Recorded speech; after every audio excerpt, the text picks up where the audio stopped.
By the end of that week, my sister was $10 million richer, and I was told to go earn my own life. It happened 3 days after the funeral, in a quiet office that still smelled like old paper and lemon cleaner. It was my parents' will, and it was read out loud to both of us. 10 million was the number that kept echoing, even though no one repeated it. The condition was simple, almost casual, like it had been added at the last minute. I remember wondering if I had misunderstood something, or missed a page. I kept doing the math in my head, trying to see where I fit into it. And even now, I am not sure when it actually started going wrong. I will explain how it unfolded, but not all at once. Before that day, things between my sister and me were not dramatic. We were never close, but we were not enemies either. She was older by 4 years and always more certain of herself. She knew what she wanted early on and moved toward it without hesitation. I was the one who took longer, changed directions, asked questions. My parents used to joke about that when we were younger. They said she had focus and I had curiosity. At the time, it felt like a compliment. Growing up, money was present but not talked about. We lived comfortably, but there were no flashy habits. My parents were careful, deliberate people. They believed in planning and restraint and doing things properly. They also believed very strongly in self-sufficiency. At least that was how they explained their choices. My sister followed a straight path. Good schools, the right internships, the right friends. By her late 20s, she was already involved in the family business. Not officially running anything, but close enough that everyone knew she would. I was not pushed away from it, exactly. I just was never pulled in. I went to school, switched majors once, then again. I worked different jobs and moved cities more than once. Nothing reckless, nothing dramatic. Just a slower process of figuring myself out. My parents would ask how work was going. They would nod and listen. They did not interfere, but they did not invest either. At the time, I told myself that was respect. Looking back, I am not as sure. When my parents passed, it was close together. My father first, then my mother less than a year later. That year was quiet and strange. Grief made time feel uneven. Some days felt heavy and endless. Others disappeared without leaving a trace. The will reading was scheduled weeks after the funeral. Plenty of time, they said, for emotions to settle. I remember thinking that sounded reasonable. I remember thinking a lot of things sounded reasonable back then. The lawyer's office was smaller than I expected. No large desk, no dramatic setup. Just a table, 3 chairs, and a framed certificate on the wall. My sister arrived early. She was calm, composed, dressed like she always was. We exchanged a brief hug that felt polite rather than comforting. The lawyer spoke carefully, using that measured tone people use when they think it helps. He went through the standard language first. Assets, properties, accounts. Most of it was expected. Shared distributions, charitable donations, legal formalities. Then he paused, not for effect, I think. More like he was checking his place. That is when he addressed the main inheritance. He read my sister's name first. $10 million, placed in trust, with immediate access. He continued speaking, explaining management details. I stopped listening. The number sat there between us, heavy and unreal. Then he turned to me. Not dramatically, just a shift of his gaze. He said my name and cleared his throat. According to the will, I was not assigned a monetary inheritance. Instead, there was a letter. He handed it to me across the table. I remember noticing how ordinary the paper felt. My sister glanced at it, then looked away. The letter was short, written in my mother's handwriting. They said they believed I was capable, that I had always wanted to do things my own way, that giving me money would interfere with that. They encouraged me to build my own future. They ended with something like, "Go earn what you deserve." It did not sound cruel when I read it. It sounded confident, certain, as if they were sure they were doing the right thing. I did not know what to say. I did not cry or argue or ask questions. I nodded. I even thanked the lawyer. My sister said nothing. She just placed her copy of the documents into her bag and stood up. Outside, she told me she hoped I understood. She said our parents loved us both. She said this did not change anything between us. I told her I knew. At least I thought I did. That night, I sat alone and reread the letter. Then I read it again. I tried to hear my mother's voice in it. I tried to understand the logic. They trusted me, I told myself. They wanted me to stand on my own.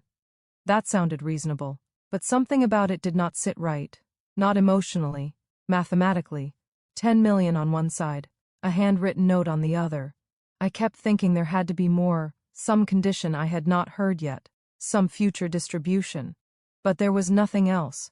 Over the next few days, people reached out. Friends, distant relatives, business contacts. They spoke to my sister differently now, with a new kind of attention. When they spoke to me, their tone was careful, supportive, but vague. Someone said my parents must have had their reasons. Another said independence was a gift in itself. I nodded again. I was doing a lot of nodding that week. I went back to work. Nothing had changed there. Same desk, same responsibilities, same paycheck. I told myself that was grounding, that normalcy was good. But I noticed things more, how rent felt heavier, how long-term plans felt fragile, how the word capable sounded different now. A few weeks later, my sister invited me to lunch. She suggested a place near her office. We talked about small things at first. Work, schedules, the weather. Eventually, she mentioned the trust.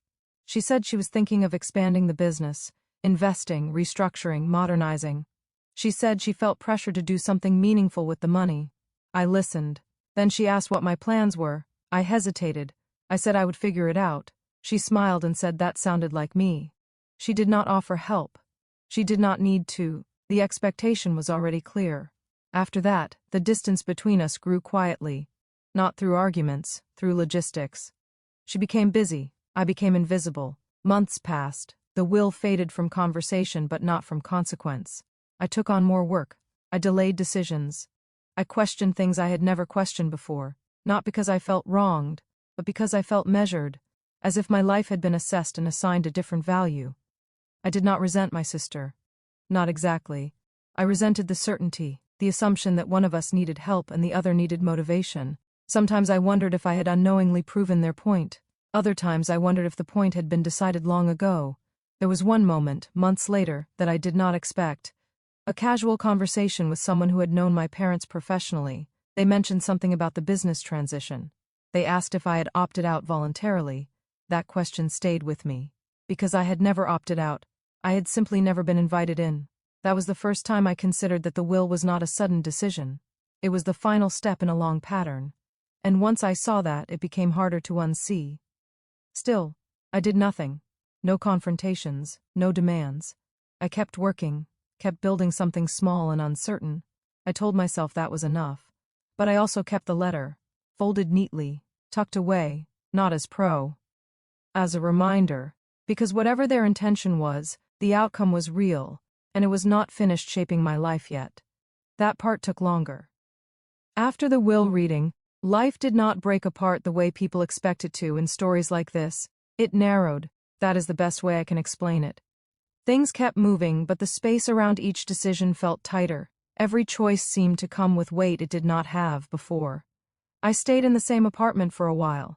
It was not ideal, but it was familiar. The rent was manageable, barely. I told myself stability mattered more than comfort. At work, nothing changed on paper. Same role, same manager, same expectations. But I felt exposed in a way I had not before. Like my margin for error had quietly disappeared. Before, if something went wrong, there was always a vague sense of backup, family, options.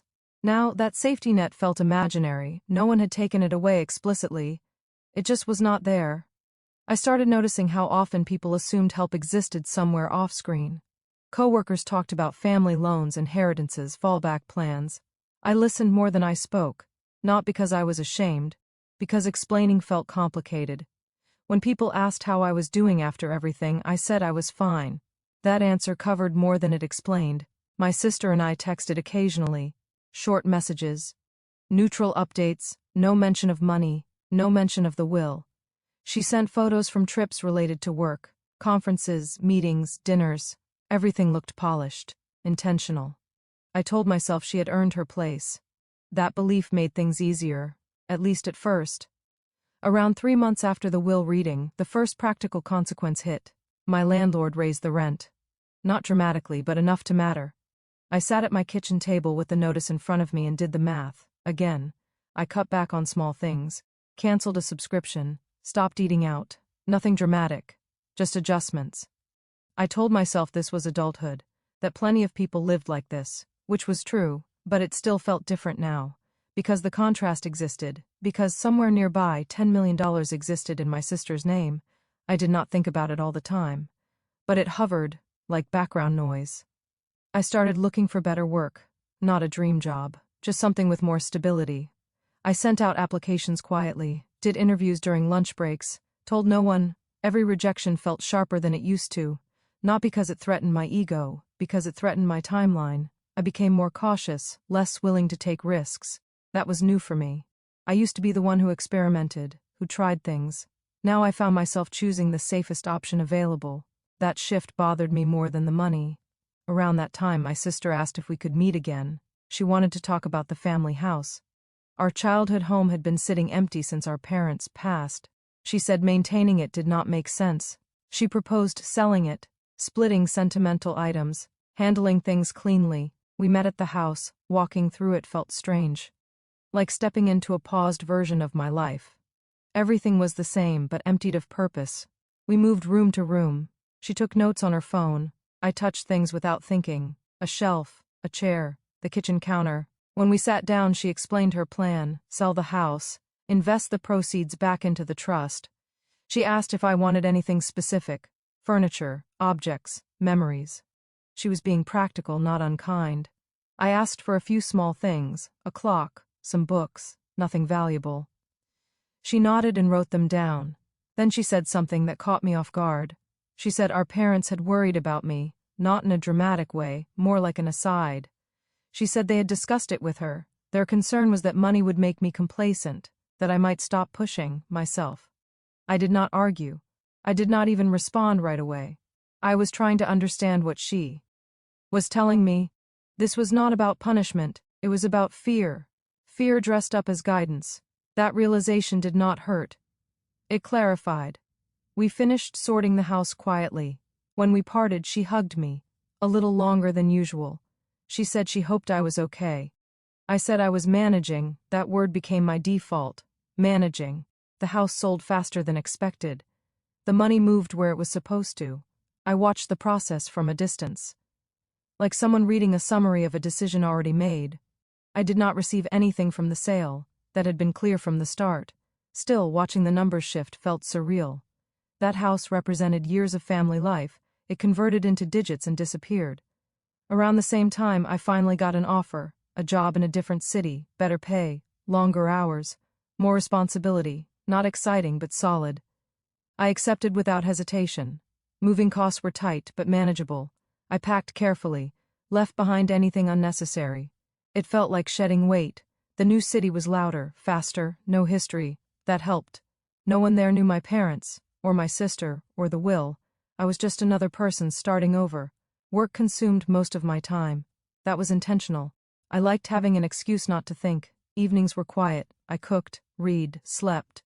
The routine stabilized me. Months passed without contact from my sister. Not out of conflict, out of busyness. At least that was how it felt. Then she called unexpectedly. She said she would be in my city for work. She suggested dinner. I agreed. We met at a restaurant near my apartment. She looked the same, confident, focused. She talked about expansion plans, about advisors, about pressure. She admitted she felt overwhelmed sometimes. I listened. Then she asked how I was doing. I told her about the new job. She congratulated me. Genuinely. There was a pause. She hesitated. Then she said she had been thinking. She wondered if our parents had been too harsh. That surprised me. She said the responsibility of the trust was heavier than she expected, that sometimes she wished things were more balanced. I did not know how to respond.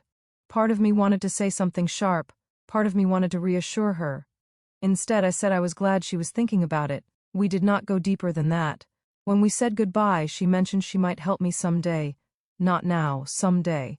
She phrased it carefully, like an abstract idea. I nodded. I did not ask questions. I did not thank her. I just acknowledged it. After that dinner, something shifted again, not externally, internally. I realized how much power lived in uncertainty.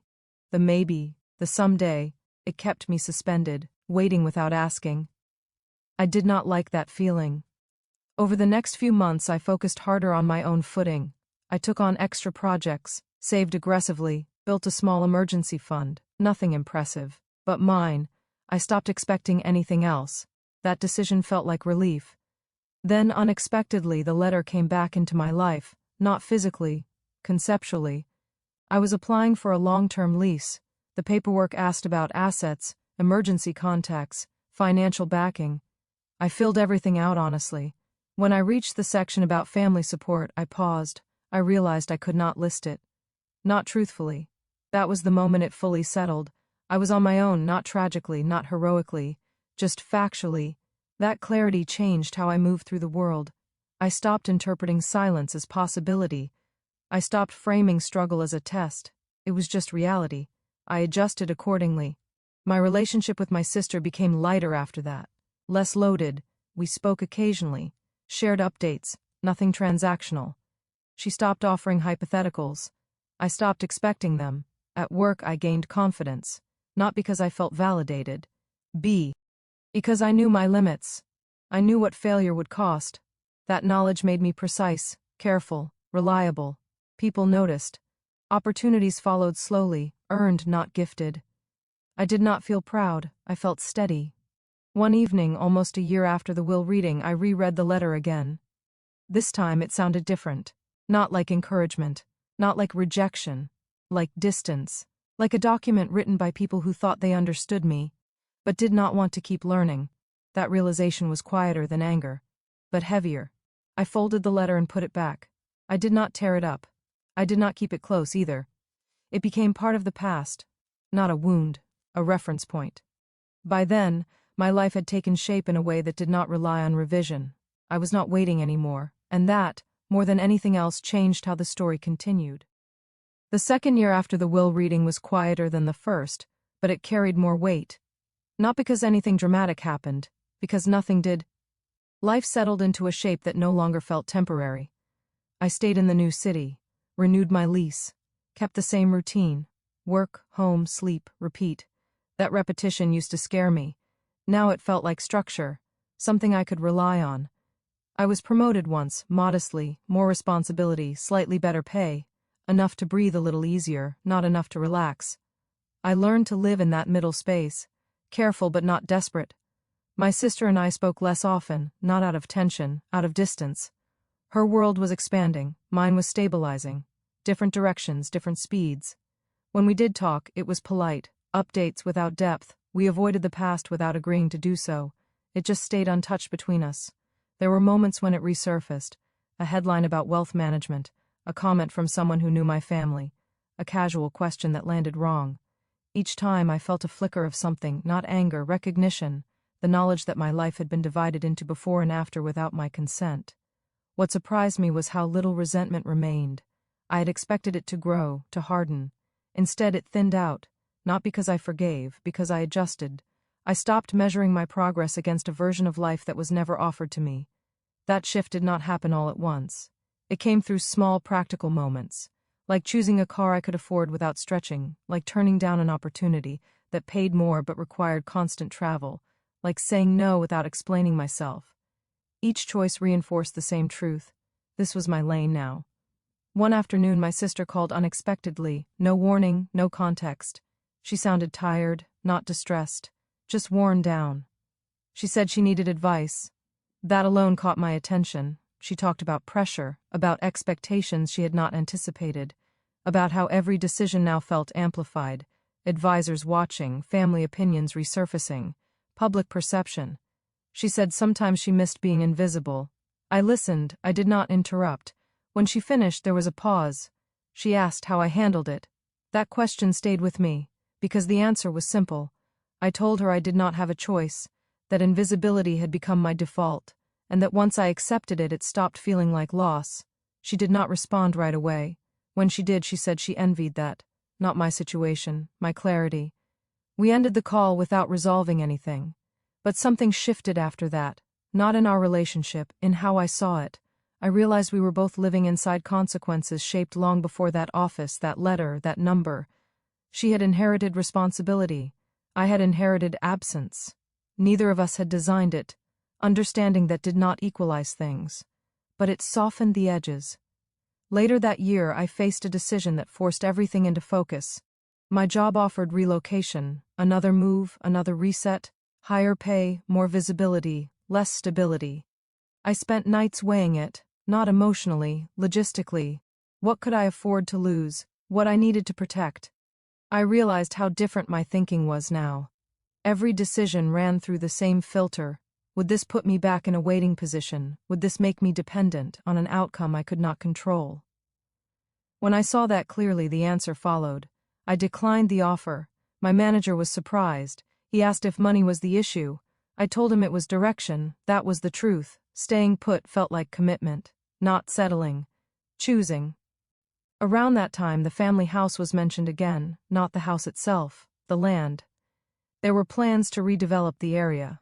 My sister reached out to let me know. She said it might become significant. NT. She wanted me to hear it from her. I thanked her. She did not offer anything. I did not ask. That exchange told me more than words could. Boundaries had been set, silently, firmly. I respected them, because they finally aligned with reality. I stopped carrying the letter with me, not physically, mentally. I stopped revisiting it, stopped decoding it. It had served its purpose. It explained a choice. It did not define me. The more distance I put between myself and that moment, the clearer my own patterns became. I was more cautious now, but also more deliberate. I trusted myself in a way I never had before, not because I felt supported, because I knew exactly how unsupported I was. That knowledge stripped away illusions. There was no fallback, no secret reserve, no unexpected intervention. That sharpened everything. My friendships deepened. I chose people carefully, not based on convenience, based on consistency. I built a small circle, nothing impressive, but dependable. They knew my life as it was, not as it might have been. I did not talk about my family much, not out of secrecy, out of irrelevance. It simply was not central anymore. One evening, I received an email from the same lawyer who had read the will, a routine update, administrative, a final confirmation that all matters were settled. The language was clean, closed, official. I read it once and archived it, no reaction. That surprised me. I had expected something, relief, sadness, closure. Instead, there was neutrality, which felt earned. A few weeks later, my sister visited again, not for business, just passing through. We met for coffee, no agenda. We talked about work, travel, nothing personal. At the end, she hesitated. Then she said she wanted me to know something. She said she had considered changing things, rebalancing. She said advisors had discouraged it, complexity, precedent. She said she understood why they thought that way. She also said she had decided not to pursue it, not because she did not care, but because reopening it would change our relationship in ways she could not predict. She said she hoped I understood. I did, not because I agreed, because I saw the truth in it. Any shift now would come with strings, expectations, explanations, control disguised as generosity. I did not want that. I told her I appreciated her honesty. That was enough. We parted on neutral ground, not healed, not broken, defined. As time passed, my life grew quieter in a good way. Predictable expenses, predictable routines, predictable outcomes. I learned how to plan long-term without fantasy, how to measure success without comparison, how to live without an imagined correction waiting somewhere ahead. I stopped thinking of my parents' decision as something that happened to me. I started seeing it as something that revealed me, not my worth, my capacity, what I could build without permission, without endorsement, without rescue. That perspective did not come with pride. It came with acceptance. I did not feel like I had proven anything. I had simply continued. There were still moments of doubt, times when exhaustion crept in, when I wondered how different things might have been. But those thoughts passed, faster now. They no longer demanded answers. They were just thoughts. One night, years after the will reading, I threw away the letter, not ceremoniously, just during a routine clean. I read it once more, then folded it and dropped it into the trash. It felt lighter than I expected, like letting go of a reference that no longer applied. I realized then that the story people imagine is not the one I lived. There was no turning point, no reversal, no apology that changed everything. Just a long sequence of ordinary choices made under permanent conditions. That was the reality, and it was enough. Today my life looks unremarkable from the outside. A stable job, a modest home, clear boundaries, limited expectations. I know what belongs to me, and what never will. That clarity gives me peace, not happiness, not closure, peace. I do not carry anger toward my sister or my parents. I carry understanding, not agreement. Understanding. They made a choice based on who they thought I was. I made a life based on who I turned out to be. Those two things do not cancel each other out. They coexist, quietly, and that is where the story ends, not with resolution, but with a line drawn, one I do not cross anymore.